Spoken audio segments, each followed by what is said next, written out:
Now, the threshold of proof within a coded language is a problem itself. And this is now even moving more to digital spaces. We have active TikToks, we have active Instagram, we have these other coded WhatsApp pages where things are moving fast. I think it's imperative that the existing institutions also align with these realities to be able to arrest issues.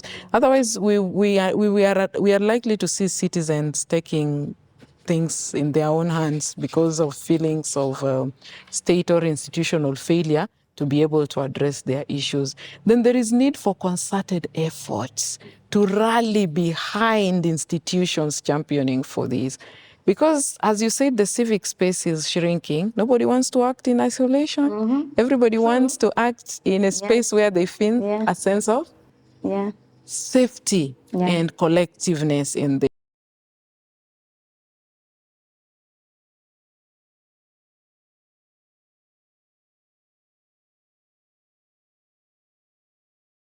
Hi everyone, my name is Rachel Mwekali. Welcome to the Gender Equality and Human Rights podcast series. And today I have an amazing guest, being that we are almost heading to election in Kenya. So I'm going to let my guest introduce herself. Could you please introduce yourself? Tell us who you are, what you do, and what you love doing. Yes, thank you very much, Mwekali, for having me. My name is Elizabeth Atieno Rombo. I am a peacebuilding practitioner, and I also serve as the platform manager, peacebuilding and conflict transformation at Act Change Transform. Oh, amazing. Yes, and I am a peace builder, so I love building peace. I like putting smiles on disenfranchised communities. I like working with women and other marginalized groups, so you can call them the special interest groups, to advance issues relating to peace and security. Oh, amazing. Thank you. Maybe Elizabeth, we are seeing the current trend in Kenya, where we're seeing different political parties aligning. Could you maybe please tell us in a few, what are the evolving peace and security issues that we are seeing in Kenya currently? Yes, thank you very much. If you look at Kenyan context presently, being that we are in the electioneering period, things are fast shifting. Counties that were previously rated as low-risk counties are now in the medium to high-risk counties. And this is also coupled with a lot of changing conflict hotspots. We used to have the likes of Mathare. Of course, they still remain conflict hotspots, the likes of Kibera. But now we are seeing Kitengela, which is one of the emerging frontiers for demonstrations. And we're also seeing Ruiru. So this points to a certain direction that the conflict trends are fast shifting. And so as peace building actors in this space, we need to be more positioned and aligned strategically to look at these shifts. Kitui was not one of the counties that was known for conflicts, but you have seen what has been happening in the recent weeks. Besides that also, the Horn of Africa has had the worst heat drought in years, and this has also strained the access to resources in the arid and the semi-arid areas. So in terms of peace and security, we are also seeing a proliferation of small arms and light weapons in the areas around Baringo, areas around West Pokot, areas around Turkana, borders with Kenya and South Sudan, borders of Kenya and Uganda, borders of Kenya and Ethiopia. So this just compounds to the complexity of issues that we are having in the peace and security space. Beyond that also, I think you have also seen a growing rise on intolerance. Political attacks are coming. We have lost many Rachel? people. We lost Rachel, and Wonderful. just yesterday there's a lady that was Attacked in Kibera. with hot water. And this is not something that people should sit pretty and watch. It's a wake-up call that there is a lot of cohesion building initiatives that are needed. Unlike the previous election cycles, where interventions were largely focused on the post-election phase, there is a lot of gravitation towards the pre-election phase, and conflicts are rising. You have seen the by-elections, and the tensions therein. The loss of Raila Amolo Odinga, who's known to be the father of democracy. He's known for championing for democratic ideals way back from the multi-party democracy to the rebirth of devolution, to the several strides on constitutional reforms, the several referendums for those who recall these. So he was the epitome of democracy in Kenya and Africa worldwide. And his loss was a very big blow. And as a result of that, I think you have seen the effects of that in terms of, for example, Kisumu didn't come out strongly in the demonstrations when there was the second fuel go slow, the matatu strike. Yeah. And that they were like, we have demonstrated enough. We just want action. And the places like Kibera, where you would have expected a lot of the usual zeal on demonstrations, went on a go slow. Mathare on a go slow. Then there are discussions around, I think you were seeing the political amalgamations that are going on around the country and stuff. So this is an interesting time to watch in terms of this opposition. I would call it a lacuna in terms of a steadfast opposition figure that people looked up to, and looking at the implication of that on peace and security, everybody is wondering who's going to stand for us, who's going to speak loud when our rights are being trampled upon, who is going to call sanity on the institutions that are infringing on human rights. I know there are several civil society organizations working in that space, but that absence, of course, will will go a long way in terms of being able to shape how our political landscape goes. And remember, we have most governors serving their second term. So we are gearing up for a very fierce party primaries. So one of the things that we need to actually be very keen on is representation of women and youth in these political party nominations. Yes. And then, in terms of sense of safety and security, there is a surge in technologically induced gender-based violence, and conflicts have moved from the traditional fight to online spaces. We have the deep fakes, we have AIs and all these other things, which also dehumanize the women who want to vie for positions. Then we have the financial muscle that then is also an impediment. So there are quite a lot of things in this peace and security landscape that needs a critical eye going forward. Then institutional reforms. Everybody is looking forward to the IEBC. Because that's also like the other part I wanted you, maybe in the next question, if we go to the institution. Yes. And even SDG 16, which is on also peace and strong institution. Yes. So I know we have the UN Security Council Resolution 2250, which focuses on youth, and 1325, which takes me back to Samia's, I think was it 2017, through another comrade called Mildred Ngesa, we're doing a campaign called Women We Are Afraid. And this campaign was around the UN Security Council Resolution 1325, on now we need to be protected, and now we need to be involved in peace negotiation, or even mechanisms that are put in place to ensure that women and girls are safe. But looking the interconnection of all this intersectionality around peace, and trying to look at it also from a feminist perspective, and seeing that also in the country where also femicide is on increase, like the way you mentioned, and may also rest in peace, Rachel Wandeto, who was killed because of tattooing a president's face on her body. And then also yesterday we saw another woman also being attacked. For chanting two-term. For chanting two-term. And this is something that can evolve. If now you chant one time, you can also be attacked. So what are the mechanisms that you feel as ACT and also from your own expertise that we need to put in effort beyond to what we are used to of violence after election? Because everybody has also their political stand. So I'd really want to hear like some of the things that also you're looking forward in putting in place to ensure that we don't get many women getting killed, but also linking peace and security with femicide. Yes, thank you very much. And it's indeed worrying. It's a worrying trend, and it's a wrong trajectory, being that we are seeing these numbers in a span of about 4 days, you get some very unfortunate news, coupled with the disappearance of children that you're now seeing happening in the country.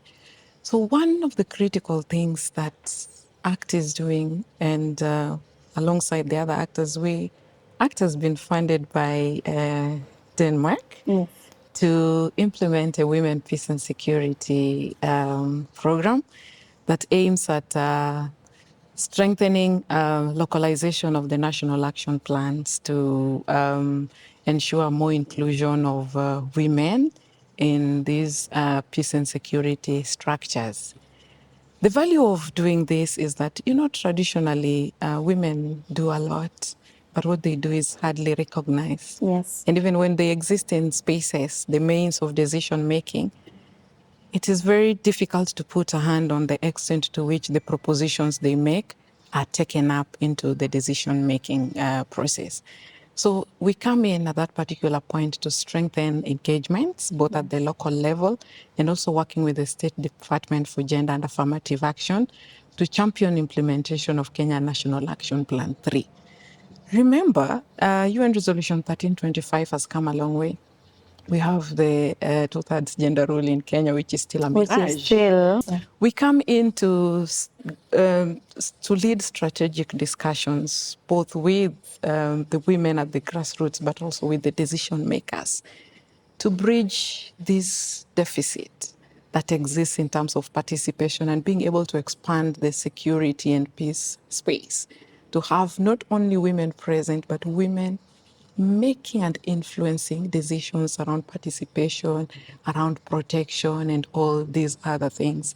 Then the other thing that is also important, that it is incumbent upon the security structures. The femicides you see and all these other attacks and stuff and the slow response, it means the security apparatus need to step up so that crime does not just become the norm. Because we see the people that perpetrate these crimes, when you follow the judicial process, you don't quite get the tail end to it. So this creates a culture of impunity that is growing over time. There is need to strengthen gender desks and referral pathways, especially for victims of gender-based violence and any other threats and intimidation. But most importantly is we need to work on the peace structures that exist so that we strengthen the early warning and early response. Because there are strong indications or pointers to potential violence. And these are things that we must pay a close attention to. Working closely with institutions to build trust. Researchers have shown that there are trust deficits in the Independent Electoral and Boundaries Commissions. There are jitters with the judiciary and issues on impartiality. There are issues of NCIC, especially being able to prosecute issues of hate speech and stuff like that. So this is the right time for these institutions to embrace synergies and coordinations. And I will draw special attention to Office of the Registrar of Political Parties so that we need to see more inclusion of women and youth in these upcoming party primaries if we are to counter these issues around apathy, issues around participation, issues around marginalization, and just broadening discussions. So Elizabeth, when you look with the current politics and political figures and women, peace and security and representation, and with the current face of Kenya, whether that is Linda Mwananchi, there's Skiza Ground, Linda Ground, there's one term, there's two term, there's tunajielewa, tujielewi there in the middle, yeah? And if you see these formations, they are still also very patriarchal. We don't see representation of women who can be able to negotiate or sit in decision-making around peace. And currently, and I know there are many others, but currently the few faces we have seen, it's Gladys Wanga, who is the governor for Migori, who is the chair, Homa Bay, sorry, and is the chair of ODM, right? And then we also have Martha Karua, who is also having her own political party. So from your own thoughts and analysis, how do we get more women to join also political parties, to be able to negotiate for peace inside also, and women representation, but at the same time bringing this figure of, if anything's happened, even with the current state, they're able to say women are not safe, and these are their recommendations. Yes, thank you very much. And there is no other time for this conversation other than this time that we have. And one of the interesting things to also note is different countries across Africa, the likes of Rwanda, have made commendable strides, and they have the biggest representation of women in their government. But when you come back home, there are several factors. First of all, political landscape has been dominated by patriarchy, male dominators, as you say. But this was the reason why we need more resources to be able to bridge this to deficits around participation, inclusion, but we still have a long way to go. Having said that, one of the things that is incumbent upon the Office of Register of Political Parties, and also the political parties themselves, is that they need to be the wheels to demonstrate that they value women leadership and encourage and make a level playground so that we have more women come in as potential candidates. The challenge that has inhibited women participation is that if you are a woman, the first thing they ask is where she married. Show as your husband before you come, as if that is a criteria to be able to get a political seat. So we have such kind of sentiments along other things that even the use of AI to strip women of their dignity, to dehumanize them in ways that just make them shy away from participating in these processes. So we need an upscale voter in civic education so that we can encourage more younger women who want to come up. And political parties are the wheels of democracy. So this is the time for the many political parties that we have to come out here and showcase to the citizens where and why they need to belong somewhere, and then encourage them to exercise their democratic right. And they can be very intentional to make sure that in the list they present to the registrar, we have a significantly high labor of men and women vying for positions. Then the other thing that makes them shy away is the campaign finances. Elections are finance intense, and sometimes the women sit at a disadvantaged position to be able to articulate their issues. Then there is need for support, strategic support through the Kenya Women Parliamentary Association, KEWOPA, to build capacities of aspirants to be able to package themselves, sell themselves in issue-based content so that people can identify with the issues that they present. And I think also working with the judiciary just to make sure that some of the institutional gains that have been made over the years still remain consolidated as we move into the political space. And also incentivizing more women to come out, encourage them. Come out. Let's grab this space and take things going. Yes. There's one bit, when you look also on structural violence and peace and security, there's one bit of encouraging women to come out, which is important. There's another bit of also electing what we say in feminist leader, or women also, not just women, but also leaders who believe in values that are more human rights. But looking on how do we get also women who deserve to be in those political seats, but at the same time, ensuring they have resources to be in those positions of power. So I'd really want you maybe to break in how do we get also, not only just women, but women who believe in the cause, also men who believe in the cause, than just putting people in position of power for the sake of putting them in position of power. From a peace perspective, how do we bridge these contradictions around representation, around resources, around even peace and justice? Yes, I think it's about time that people weed out leaders that do not serve the interest of the citizens, those that do not guarantee their sense of dignity, safety, and security.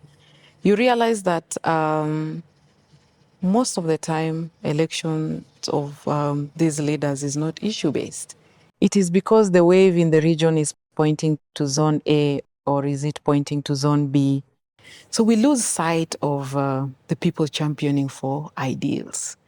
And I think if you look at now, there have been tensions around this. There is no issues around zoning versus what. So people believe this is our area, you shouldn't come here. But in terms of being able to incentivize that, there is one thing that is the Campaign Financing Act that is sitting pretty somewhere. I am not sure when the parliament is, or what the parliament is thinking around that. Because if that is passed, then it will create a level playground for the smaller people with a not a bigger financial muscle to be able to participate in these processes. That is one elephant in the room that sits with the parliament, and it is incumbent upon the citizens and even the civil society organization and other actors to implore upon the parliament to have a reconsideration in terms of that.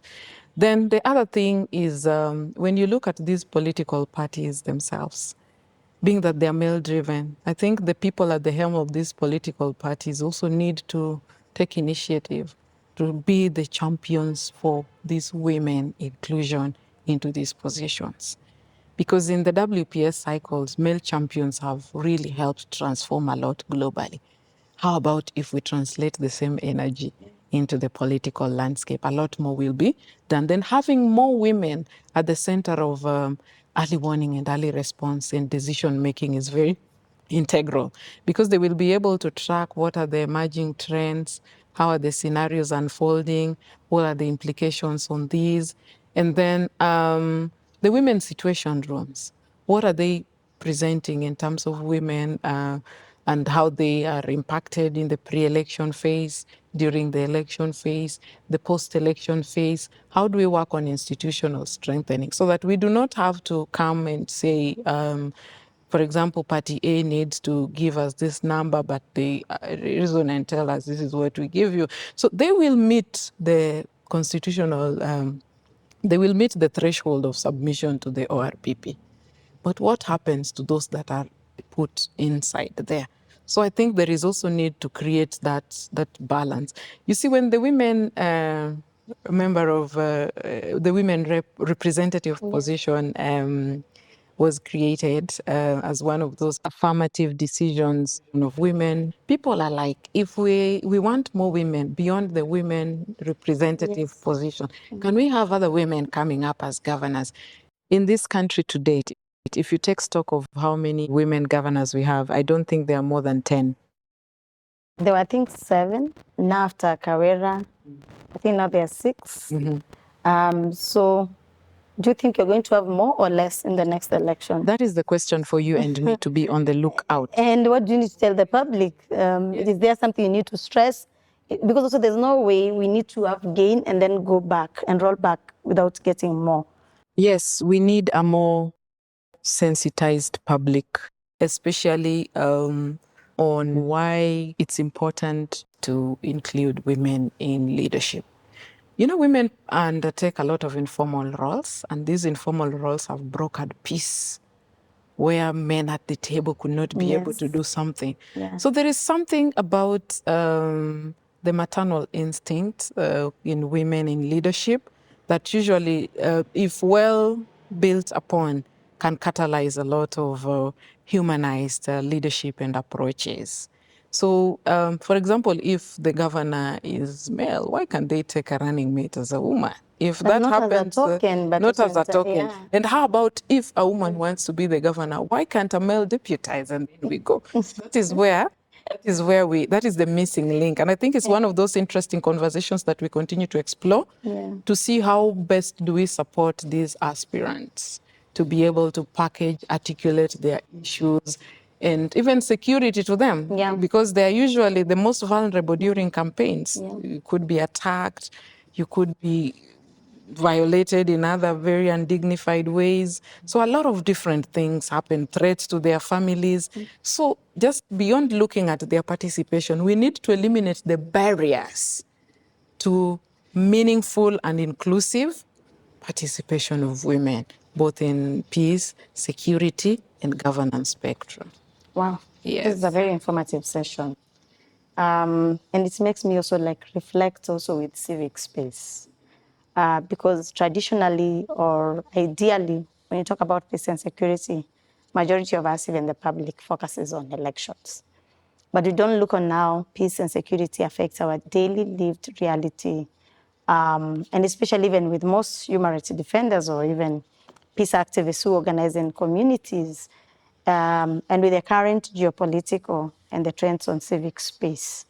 And what also we saw with the Gen Z movement and even end femicide, where people went to exercise their democratic right on the street. But when you go to the street, which is also your right, you face police who are violent, you face also goons who are violent, and also lacking accountability. So from where you sit as we prepare to the next election, what are the themes and things and investment that you think, as an expert in this field, we need to put focus on without having an expense of social justice or human rights? Because there's this narrative within the activist space where people are told to focus with peace, ignore justice, or focus with justice, ignore peace. How do we have this connectivity that will ensure so civic space is there? Women are able to participate in protests without feeling they are going to be harassed sexually by police or they are going to be killed. Or young men, young women, they're not afraid of going to the streets and you get killed or arrested. So I'd really want to hear, like, how are you thinking of bringing peace and security aspect around protests? Yes, thank you very much for contextualizing the realities that we have. Peace and justice are twins, if you ask me as a practitioner, because the absence of justice implies that we are going to create a cyclic and intractable or recurrence of conflicts. And what happens to the victims? I know there are usually parameters around redistributive justice, restorative justice, but in the context of the deliberations that we are having, the Constitution permits citizens the right of assembly And protest. and protest. Whereas if you look at the issues, and some people might tend to blame the youth, but for me, they are salient, structural, deep-seated issues around unemployment, issues around high cost of living, and so many other different things. So this disenfranchisement is a recipe for disaster. If you look at it very critically, the youth are an disempowered and a discouraged lot. And they are, in their discouragement and disempowerment, they have their strength. And that is how you saw the Gen Z protests. Because they felt the avenues where their grievances ought to have been listened to were somehow suppressed. So this actually, when after the protests, you saw there were significant shifts in formation of entities to try and unpack what it is. But the truth is the youth are unemployed. The cost of living is very high. There are vulnerabilities. And so how do you explain, for example, a graduate who's left university for the last 5 or 7 years is selling tomatoes? A young lady who wants to vie for a political position is told you're still too young to vie. Then there is a politician somewhere who has money and wants to intimidate a potential opponent. What happens? The youth are readily available. Give us some money, we will do some things. Beyond being used to create tensions, wreak havoc, there is also the positive side where we see a good rise in digital activism. The digital activism is really coming strongly to counter misinformation, disinformation, and all these other things. So this is one of the spaces that people really need to focus on strategically. The conflicts are no longer happening in the traditional grounds. The conflicts have moved online. So what is it that happens in these online spaces that guarantees a sense of safety and security? And being able to express your opinion and participate effectively to that effect. Beyond looking at it in that context, the other thing that is really making this a challenge is a lack of opportunities for meaningful participation. People want issue-based dialogue, where governance issues are tabled and they're addressed correspondingly. So when these governance deficits emerge and people do not have strong pathways for expressing dissent and demanding accountability, despite us having had devolution over the years, I think you have seen some youth to go to county offices to demonstrate, oh, we provided services, we haven't been paid. There is a whole lot of different things that are going on. These are things that are piling up and building onto each other. The growing rise in femicide and all this intolerance and stuff draws us towards the institution path on the role of the police, the role of IPOA, the independent Judiciary. yes, the judiciary, and all these other entities to be able to guarantee the sense of safety and security for these youth that are demonstrating. Then if you also go to the other side of it, in terms of the youth being able to influence the budgeting cycles. So before the budgeting, I want us to go back on the institution's accountability. Yes. Because you have really mentioned on the failure, Yes. like you mentioned about the high cost of living, when you give services or even governance processes where you feel this governor is not inclusive, or my MCA, member of county assembly, or my member of parliament. But where I feel that sometimes accountability within the peace and security sector is not considered is also internally.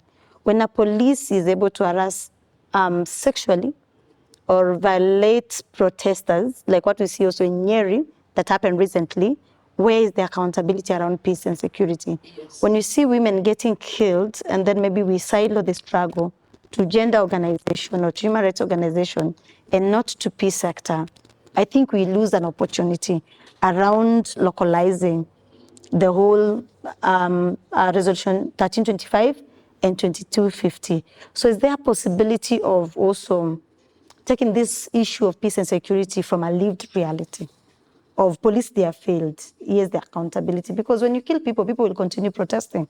When you talk about civic space and you're not allowing people to protest, you're also causing more conflict and violence as an institution compared to the public.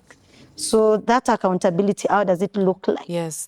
That accountability has been elusive because the independent institutions, such as IPOA, NCIC, independent institutions and commissions, are not empowered enough to be able to prosecute some of these issues. Because if IPOA is to follow the case through to the end, the evidence disappears mysteriously in between. And when it goes to the courts, the threshold, proof of burden, when already it exists, probably the admissibility of this becomes an issue. So I think it is important that these independent institutions are empowered more to execute their mandate. The NCIC and hate speech and all these other things, because we all know very well that hate speech has a potential for catalyzing violence. Yeah. Now, the threshold of proof within a coded language is a problem itself. And this is now even moving more to digital spaces. We have active TikToks, we have active Instagram, we have these other coded WhatsApp pages where things are moving fast.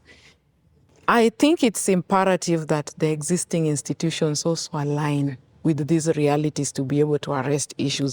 Otherwise, we are likely to see citizens taking things in their own hands because of feelings of state or institutional failure to be able to address their issues. Then there is need for concerted efforts to rally behind institutions championing for these. Because, as you said, the civic space is shrinking. Nobody wants to act in isolation. Everybody wants to act in a space where they feel a sense of safety and collectiveness in this. That is only achievable if we have an informed citizenry and an also empowered civic space to be able to decipher these issues and channel them strategically. both online and offline. Offline. Yes. So I'm trying to look with the few minutes that you're left with. I know this work is very intense and brutal, emotionally, physically, and even economically. Because also when you talk about peace security, also you're dealing with power, politics, and different constituency. So how do you debrief? Like, how do you ensure that you're okay Yes, thank you. emotionally, or even for the other peace builder? And as you think through this, do you have enough resources for peace work, especially now? Do you have enough infrastructure that we can say now if Kenya will do election, we are good to go? Yes, so thank you very much.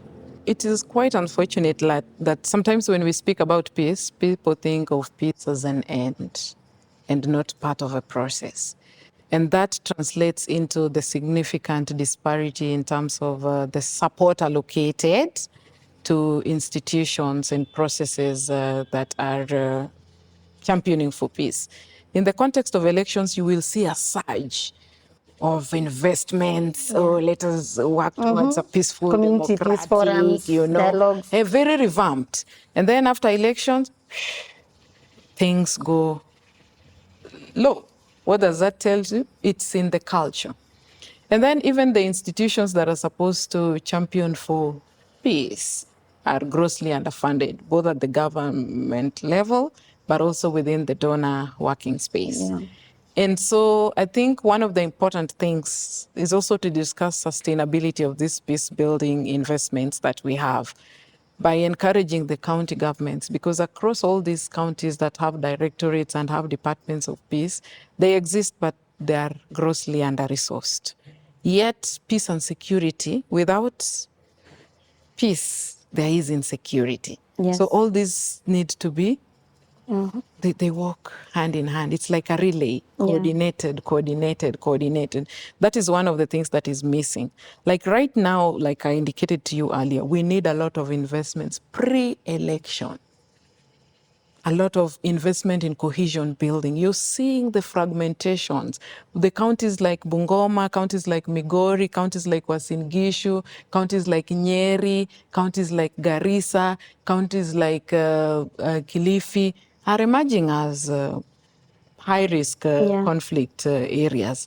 But is the investment corresponding with these realities to be able to mitigate? Even Nairobi is a county to watch. Yes. You have seen how things are unfolding. So beyond seeking resourcing, there is also need to incentivize or have an integrated approach to peace building. Yeah. Because there are conflicts that emanate from resources, there are conflicts that emanate from inequalities, there are conflicts that emanate from all different aspects. So an integrated, what the peace builders would call nexus peace building, is imperative going forward. As a peace builder, I always say peace building is like a marathon. Yeah. You don't run a marathon alone. You need people to hold your hands. Burnout is real in peace building. There is emotional trauma. You are dealing with people that have been in the front line of conflict. The transfer of trauma is real. What is that one request you'll tell funders to invest on or fund peace and security work? Yes, I wouldn't put a hand to say one thing. There is a lot of investment needed to be able to champion peace and security. There is need to support the local peace infrastructure. These local peace structures, because they are the first responders, they have the early warning information. They are in control of the response pathways, but they need support and coordination to be able to function. When you speak to most peace committees, they say we are a darling to people when elections are here. Everybody wants us to monitor and give them information. But after that, they drop us like a hot potato. That is the sustainability question that is there. And then there is need for stronger peace building. Is not a straight journey. Peace building is a journey with curves. You go, you reach a certain point, you straighten a bit, then the curves come. You can go 10 steps ahead, come back 7 steps because of the structural inequalities that exist. So anybody funding a peace building program should be able to fund a peace building program in the context of the realities. that exist, which means if you go into a place that has tensions around resources, for you to be able to support an integrated process, there is need to support the climate adaptation aspect to it, fuse it with the social dynamics and how you strengthen that fabric and cohesion, and so many other things, both the community perspective and at the institutional level. Because if you empower the community, but the decision-making center is also pulling in different directions, it's like you're making a different thing. So lastly, you asked how I unwind. Yes. Peace builders unwind through the safe sister spaces because we know burnout is real. So we talk to them. We sometimes get psychosocial support. And just the fact that you see people that you have been able to put a smile on their faces, they are like, hey, as a result of these processes we have been through, we now have our counties allocating budgets. We feel we have a voice like women and all these other things. So those resilient stories are the things that keep me going as a peace builder. How would be your utopia feminist peace and security lived reality looks like as we head to election? Yes, you see, when people talk about peace and security, they think of guns, the police, hardware, part of it. As a peace building practitioner, for me, peace is somebody's ability to put a meal on their table. Has my neighbor eaten something? Has my child gone to school and come back safe? Has the woman in Turkana fetched firewood or water and come back home safe? That sense of safety and dignity, for me, is what peace and security ought to look like. Because sometimes people exploit the existing grievances to cause conflict and tension. And if you look at the investments on peace and security, it is largely the hardware part. The software part is left out. And there is a lot of labor that goes on there. That is how I would look at peace and security. A young girl in West Pokot going to fetch water and coming back home safe.